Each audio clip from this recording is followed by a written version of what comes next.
periode 16 Juni sampai 20 Juli 2025 akan mempraktekkan pemeriksaan sensibilitas, di mana pemeriksaan sensibilitas terdiri atas 3 bagian. Yang pertama, pemeriksaan eksteroseptif, yang kedua, pemeriksaan proprioseptif, dan yang ketiga, pemeriksaan sensorik cerebral. Untuk melakukan pemeriksaan sensibilitas, ada beberapa hal yang harus diperhatikan. Yang pertama, pemeriksaan harus dilakukan dengan tenang, tidak boleh terburu-buru, dan harus menggunakan peralatan yang lengkap dan aman. Pasien juga harus dalam keadaan rileks atau santai, tidak boleh dalam keadaan capek atau lelah, karena hal ini dapat mengganggu interpretasi atau hasil dari pemeriksaan. Yang kedua, pasien harus dalam keadaan sadar penuh atau pasien harus kooperatif. Yang ketiga, pasien harus tahu dan paham akan prosedur pemeriksaan, sehingga hubungan antara dokter dan pasien sangatlah penting. Oleh karena itu, dokter atau pemeriksa harus memberikan penjelasan terkait prosedur dan tujuan dilakukan pemeriksaan secara lengkap dan praktis kepada pasien. Yang keempat, dokter atau pemeriksa harus memperhatikan tanda-tanda yang muncul dari tubuh pasien, seperti mengedipkan mata, perubahan mimik, ataupun gerakan tubuh dari pasien yang dapat memberikan interpretasi yang lebih jelas untuk hasil pemeriksaannya. Yang kelima, pemeriksa atau dokter seharusnya tidak hanya memperhatikan sensasi yang diberikan, tetapi amati juga intensitas dan gradasi rangsangan yang dirasakan oleh pasien. Yang keenam, setiap individu atau pasien memiliki perbedaan persepsi dan interpretasi dari masing-masing rangsangan yang diberikan oleh pemeriksa. Oleh karena itu, kemungkinan untuk seseorang akan memberikan respon yang berbeda dalam situasi yang berbeda pula. Yang ketujuh, prinsip kesimetrisan sangatlah penting dalam pemeriksaan sensibilitas, karena untuk membandingkan sisi kanan dan sisi kiri dari tubuh pasien. Tetapi prinsip keekstriman juga tidak kalah penting. Hal ini untuk membandingkan nilai rata-rata dengan daerah yang terdeteksi ekstrim untuk memastikan bahwa pemeriksaan yang dilakukan sudah tepat. Yang terakhir, hasil dari pemeriksaan fungsi sensorik atau pemeriksaan sensibilitas kadang di luar dugaan, rumit, dan sulit untuk diinterpretasikan, sehingga kita harus hati-hati dalam mengambil kesimpulan dari pemeriksaan yang dilakukan. Baik, di sini saya akan melakukan pemeriksaan eksteroseptif, di mana pemeriksaan eksteroseptif itu terdiri atas yang pertama ada pemeriksaan sensasi raba, yang kedua pemeriksaan nyeri superficial, yang ketiga pemeriksaan sensasi suhu, dan yang terakhir ada pemeriksaan sensasi tekan. Dan ini adalah alat dan bahan yang akan saya gunakan untuk melakukan pemeriksaan. Baik Pak, di sini saya akan melakukan beberapa pemeriksaan. Nah, pemeriksaan ini akan saya lakukan menggunakan beberapa alat dan juga bahan. Alat dan bahan ini saya akan menyentuhkannya pada beberapa area tubuh Bapak. Dan saya akan memperkenalkannya itu dengan posisi Bapak membuka mata terlebih dahulu. Kemudian saya akan meminta Bapak untuk menutup mata untuk melakukan pemeriksaannya. Apakah Bapak mengerti? Mengerti, Dok. Apakah Bapak setuju? Setuju, Dok. Oh ya, oke Pak. Baik, di sini saya akan melakukan pemeriksaan yang pertama, yaitu pemeriksaan sensasi raba. Di mana pemeriksaan sensasi raba, di sini saya akan menggunakan kapas, yaitu kapas yang sudah dipilih. Baik Pak, di sini saya akan melakukan pemeriksaan sensasi raba, di mana untuk pemeriksaannya di sini saya akan menggunakan kapas dan saya akan menyentuhkannya ke beberapa area tubuh Bapak. Dan saya akan meminta Bapak untuk menunjukkan area mana saja yang tadi saya lakukan pemeriksaan dan meminta Bapak untuk membandingkan kedua area yang tadi saya lakukan pemeriksaan. Apakah Bapak mengerti? Oke, ya, permisi Pak. Apakah Bapak rasa? Rasa, Dok. Bapak boleh tunjuk area mana yang tadi saya lakukan? Rasa, Dok. Oke. Pak, apakah Bapak rasa? Rasa, Dok. Area mana yang tadi saya? Di sini, Dok. Antara keduanya tadi, apakah ada yang lebih dominan atau tidak? Tidak. Atau sama? Sama. Oh iya, sudah oke Pak. Bapak boleh tutup matanya? Apakah Bapak rasa? Rasa, Dok. Area mana yang tadi saya lakukan? Di sini. Oke. Bapak rasa? Rasa, Dok. Area mana yang tadi saya lakukan? Apakah kedua areanya sama? Sama saja, Dok. Oke. Permisi Pak. Apakah Bapak rasa? Rasa, Dok. Apakah Bapak rasa? Tidak, Dok. Apakah Bapak rasa? Rasa, Dok. Pada kedua area apakah sama atau tidak, Pak? Sama dok. Boleh Bapak tunjuk area mana yang tadi saya lakukan pemeriksaan? Di sini dan di sini dok. Oke. Permisi, Pak. Apakah Bapak rasa? Rasa dok. Area mana yang tadi saya lakukan pemeriksaan? Di sini dok. Oke. Apakah Bapak rasa? Rasa. Area mana yang tadi saya lakukan pemeriksaan? Di sini dok. Pada keduanya apakah sama? Sama dok. Iya, Bapak boleh membuka matanya. Pemeriksaannya sudah selesai ya, Pak? Abnormalitas pada sensasi taktil dapat berupa adanya gangguan pada sensasi taktil yang diistilahkan sebagai anestesi atau hipoestesi. Yang kedua, abnormalitas pada setiap sensasi taktil ringan disebut tigmanestesia. Abnormalitas pada setiap sentuhan pada rambut disebut trichoanestesia. Sedangkan abnormalitas pada setiap lokasi rangsangan disebut topoanestesia. Baik Pak, di sini saya akan melakukan pemeriksaan selanjutnya, yaitu pemeriksaan nyeri superficial. Di mana untuk pemeriksaan ini saya akan menggunakan jarum yang memiliki dua sisi, yaitu tajam dan juga sisi yang tumpul. Nah, jarum ini saya akan menyentuhkannya pada beberapa area tubuh Bapak, dan saya akan meminta Bapak untuk membandingkan kedua area tersebut apakah sama atau tidak. Apakah Bapak mengerti? Mengerti. Apakah ada yang Bapak tanyakan? Tidak dok. Ini adalah sisi tajam dan ini adalah sisi tumpul. Jarum ini saya akan mencoba dulu pada diri saya. Ini untuk yang tajam, terus ini untuk yang tumpul. Bapak, ini tajam ya Pak? Ini tumpul. Ini apa Pak? Tajam. Ini Pak? Tumpul. Oke, Bapak boleh tolong tutup matanya? Permisi ya Pak.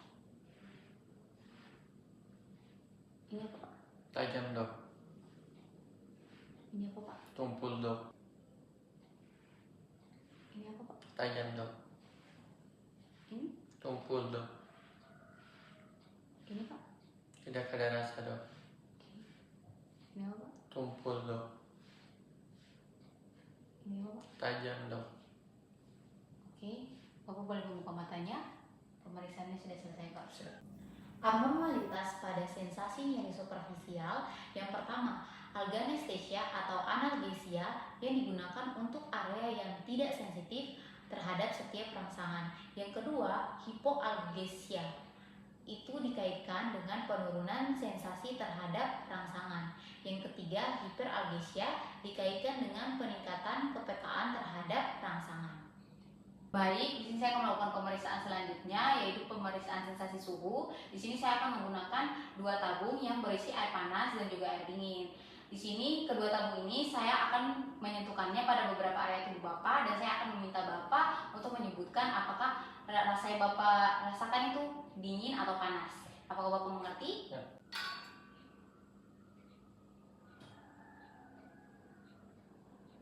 Sebelumnya saya akan mencoba dulu terhadap diri saya. Jadi ini untuk air panas dan ini untuk air dingin. Bapak ini panas, kemudian ini dingin. Siap dok. Ini apa Pak? Panas dok. Ini apa Pak? Dingin dok. Oke, Bapak boleh tutup matanya. Ini apa Pak? Panas dok. Ini apa Pak?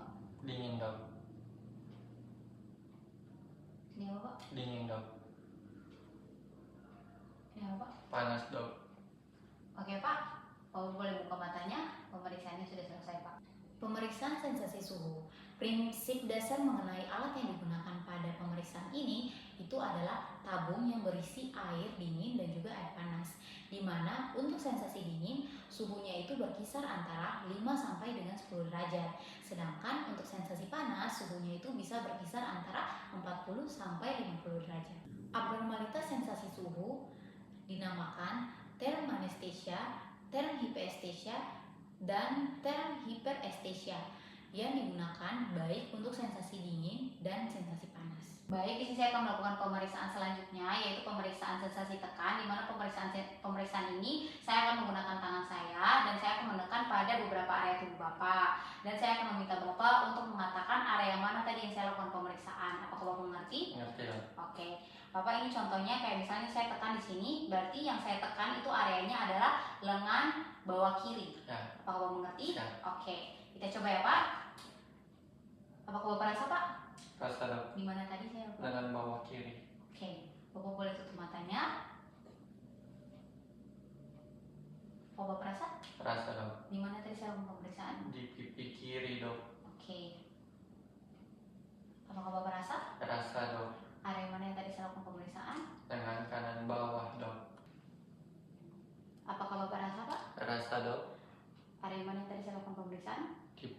tangan kanan dok.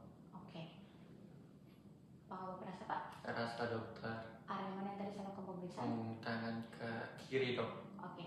Baik Pak, Bapak boleh membuka matanya. Oke, pemeriksaannya sudah selesai ya Pak.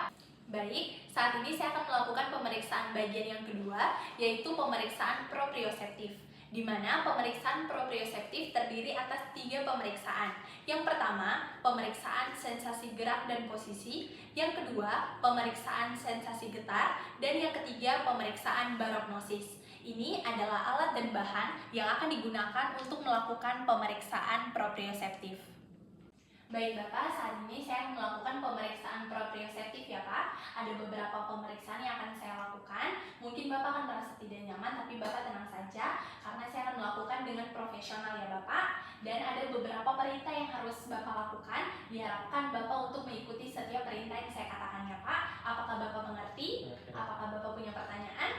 Baik, yang pertama saya akan melakukan pemeriksaan sensasi gerak dan posisi ya Pak. Untuk jari-jari tangan Bapak akan saya pegang, nanti jari-jari tangan Bapak relax saja. Nanti saya akan gerakan semua jarinya. Nanti saya tanya, Bapak ini jari apa yang saya pegang? Terus arahnya kemana? Misalnya ke atas, ke bawah, ke kiri, atau ke kanan ya Bapak. Bapak buka mata saja, saya akan mencobanya terlebih dahulu ya. Bapak ini jari apa? Jari manis kiri dok. Oke, ini ke arah mana? Ke atas dok. Ini? Ke bawah. Oke, ini jari apa Pak? Jari telunjuk kanan dok. Oke, ini ke arah mana? Ke kiri dok. Ini? Ke atas dok. Oke. Baik Bapak, sekarang Bapak boleh tutup matanya. Bapak dengar instruksi saya ya. Ini jari apa Bapak? Jari manis kiri dok. Ini posisi ke arah mana? Ke atas dok. Ini? Ke kiri dok. Oke. Ini jari apa?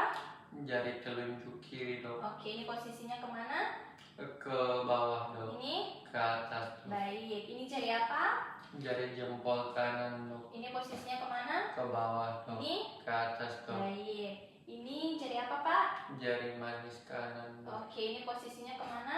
Ke bawah dok. Ini? Ke atas. Baik Bapak. Ini jari apa? Jari kelingking kiri dok. Oke, ini posisinya kemana? Ke bawah dok. Ini? Ke atas dok. Baik. Ini jari apa? Jari tengah kiri dok. Oke, ini posisinya kemana? Ke bawah dok. Ini? Ke atas dok. Baik. Ini jari apa? Jari tengah kanan dok. Baik, ini posisi kemana? Ke atas dok. Ini? Ke bawah dok. Oke. Ini jari apa? Jari manis kanan. Jari kelingking kanan dok. Oke, ini arah kemana? Ke atas dok. Ini? Ke bawah dok. Oke. Baik Bapak, pemeriksaannya sudah selesai, boleh buka matanya. Baik, dari pemeriksaan sensasi gerak dan posisi harus dilakukan ke 10 jarinya. Jika terdapat gangguan untuk menilai gerakan dan posisi jari, maka kita gunakan ekstremitas atas yaitu lengan atau ekstremitas bawah atau tungkai. Kita akan mencobanya. Baik Bapak, ini saya pegang apa? Tangan kiri dok. Tangan kiri. Kalau misalnya saya gerakan begini, atas atau bawah, kiri kanan? Ke atas dok. Iya baik, sekarang Bapak boleh tutup matanya. Baik, sekarang saya pegang di mana Bapak? Tangan kanan dok. Tangan kanan. Di sini arahnya kemana? Ke atas dok. Kalau ini Ke bawah ke dok. bawah. Kalau ini saya pegang apa Pak? Kaki kiri dok. Kaki kiri. Ini arahnya kemana? Ke atas dok. Ini arahnya kemana? Ke bawah dok. Baik Bapak, pemeriksaannya sudah selesai. Bapak boleh buka mata.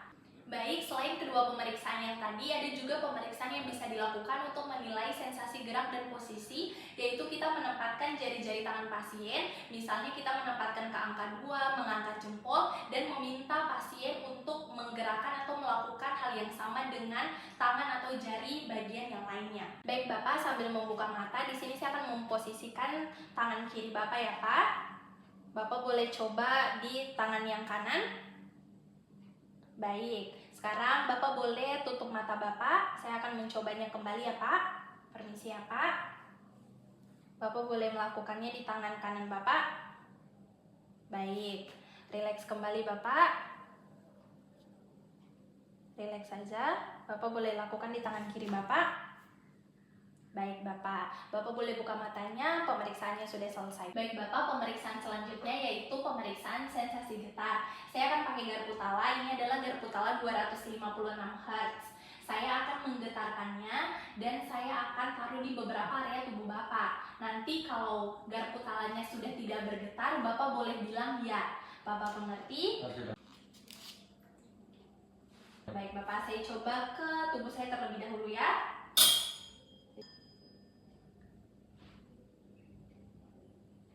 Baik, Bapak sambil membuka mata saya coba ke area tubuh Bapak ya. Permisi Pak. Ya.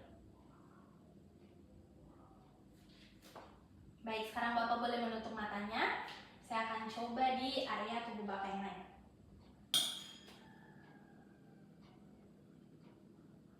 Ya.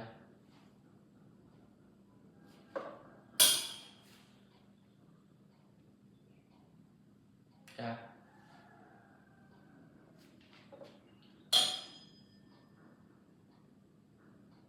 Ya.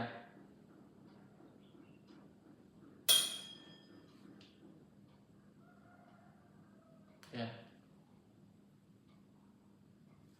Baik, Bapak boleh buka matanya. Pemeriksaannya sudah selesai ya Pak. Untuk pemeriksaan sensasi getar, apabila pasien masih dapat merasakan getaran maksimum, terutama saat getarannya mulai berkurang, maka itu kita anggap sebagai normal.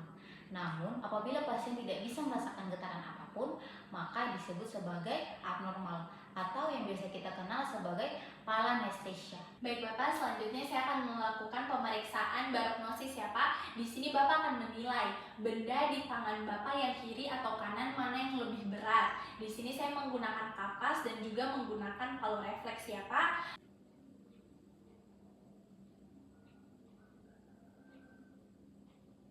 Bapak boleh buka tangannya, saya akan taruh sambil membuka mata. Bapak boleh menimbang-nimbang mana yang lebih berat Pak. Yang kiri dok. Yang kiri lebih berat. Baik Bapak, saya akan melakukan pemeriksaannya. Sekarang Bapak boleh tutup matanya ya. Sambil menutup mata, Bapak boleh membuka tangannya. Di sini saya akan menaruh beberapa benda di tangan Bapak. Bapak boleh menimbang-nimbangnya mana yang lebih berat, di tangan kiri atau tangan kanan? Tangan kanan. Tangan kanan. Saya coba sekali lagi ya Pak. Sekarang untuk bendanya saya taruh lagi. Bapak boleh menimbang-nimbang di tangan kiri atau kanan yang lebih berat? Tangan kiri dok. Baik Bapak. Baik, pemeriksaannya sudah selesai. Bapak boleh buka matanya. Baik, saat ini saya akan melakukan pemeriksaan bagian yang ketiga, yaitu pemeriksaan sensorik cerebral, di mana pemeriksaan sensorik cerebral terdiri atas 4 pemeriksaan, yaitu yang pertama pemeriksaan diskriminasi 2 titik, yang kedua pemeriksaan stereognosis, yang ketiga pemeriksaan graphestesia, dan yang keempat pemeriksaan apraksia. Ini merupakan alat dan bahan yang akan digunakan untuk pemeriksaan sensorik cerebral. Baik Bapak, saat ini saya akan melakukan pemeriksaan sensorik cerebral. Ada beberapa pemeriksaan yang akan saya lakukan, ada beberapa instruksinya yang berbeda juga dengan benda-benda yang akan saya pakai yang berbeda pula. Untuk itu diharapkan Bapak dapat mendengarkan dan mengikuti setiap instruksi yang akan saya lakukan ya Pak. Apakah Bapak mengerti? Ya. Baik, apakah Bapak punya pertanyaan? Ya kan.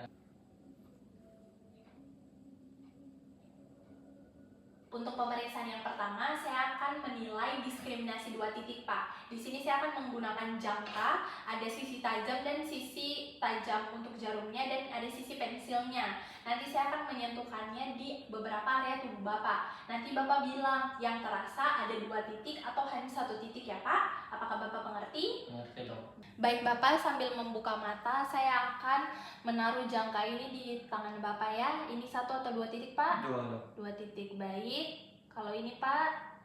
2 dok. Baik. Kalau ini? 1 dok. 1 titik. Kalau ini?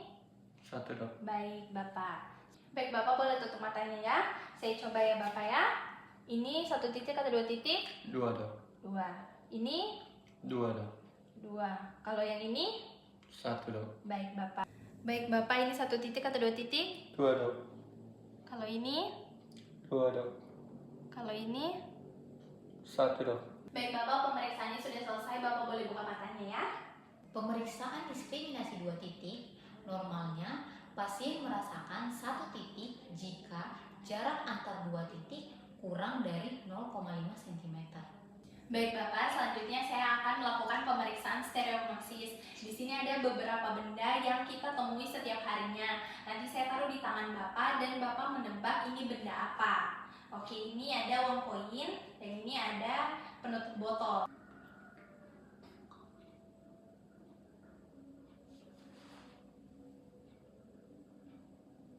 Bapak boleh buka tangan Bapak. Saya taruh ini. Ini apa, Pak?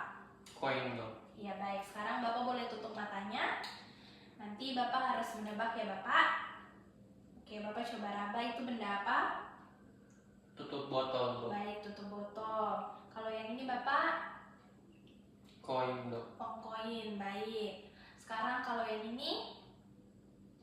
Koin dong. Uang koin, baik. Kalau yang ini? Koin dong. Uang koin. Ini? Tutup botol dong. Baik Bapak, pemeriksaannya sudah selesai. Bapak boleh buka mata kembali. Abnormalitas pada pemeriksaan sterapnosis itu bila pasien tidak dapat mengenali benda tersebut dalam keadaan mata terbuka atau pasien tidak dapat mengenalinya dengan hanya meraba, maka kondisi tersebut kita sebut sebagai astereopnosis. Baik Bapak, pemeriksaan selanjutnya yaitu graphestesia. Di sini saya akan menggunakan pena yang tertutup dan saya akan menuliskan angka kisaran dari 0 sampai 9. Nanti Bapak diminta untuk bilang angka berapa yang saya tulis. Nah, nanti juga saya akan menulisnya mengarah ke arah Bapak, bukan mengarah ke saya, supaya Bapak lebih mudah untuk memahami. Apakah Bapak mengerti? Ya, ya. Baik, saya akan melakukannya di punggung tangan Bapak. Baik, dengan mata tetap terbuka, saya coba dulu ya Pak. Ini angka berapa? Angka 1 dong. Baik, kalau ini? Angka 3 dong. Baik, saya pindah ke tangan yang kiri. Ini angka berapa Pak? 2 dong. Angka 2. Kalau ini? Angka 6 dong. Baik, sambil menutup mata, saya coba kembali ya Bapak. Ini angka berapa Pak? Angka 9 dong. Baik, kalau ini? Angka 8 dong. Baik, kalau ini? Angka 5 dong. Baik. Kalau ini Pak? Angka 4 dong. 4. Ini? Angka 6 dong. 6. Ini? Angka 9 dong. Baik Bapak, pemeriksaannya sudah selesai. Bapak boleh buka mata ya. Baik Bapak, untuk pemeriksaan yang terakhir yaitu pemeriksaan apraksia. Di sini saya akan mengarahkan Bapak untuk melakukan beberapa gerakan. Bapak diharapkan untuk mengikutinya dan saya akan meminta Bapak untuk memakai kemeja, dari memakai sampai mengancingkan kemeja ya Pak. Apakah Bapak mengerti? Ya.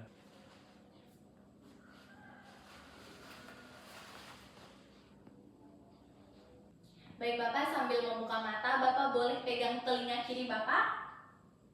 Baik, Bapak boleh tutup matanya. Sekarang Bapak boleh angkat tangan kiri Bapak. Baik, turunkan kembali. Bapak boleh pegang hidung Bapak dengan tangan kanan Bapak. Baik. Selanjutnya di sini saya akan memberikan kemeja ya Pak. Sambil menutup mata, Bapak boleh pakai kemeja ini dan mengancingkannya ya Bapak.